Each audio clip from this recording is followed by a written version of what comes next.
The dragon's castle was standing tall between the three boys. "We just need the treasure!" "I have something," said Bean, pulling out his lucky charm. "No, that is not good enough. We need a real treasure, not a silly necklace." Something strange settled on him after the harsh words.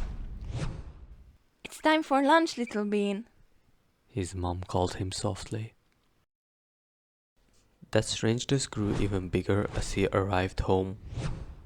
It made his head heavy and his steps slow. There was a weird sensation in his stomach, but the smell of his favorite dish made him try a bite.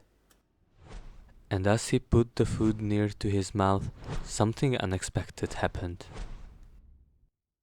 The strangeness flew off his head and made horrible noises. It was a bird, and it tried to talk to Bean in its own language. But Bean couldn't understand it, so he ran away. He hoped if he ran fast enough, he could leave the bird behind. But Bean couldn't run away from it. He hoped that if he could hide deep away in his bed, the bird won't find him. But Bean couldn't hide from it. Then Bean hoped that if he says mean things, the bird will leave him alone.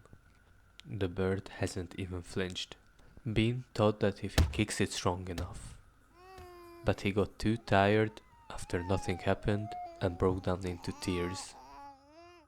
As he cried, he had no other choice but to listen what it said.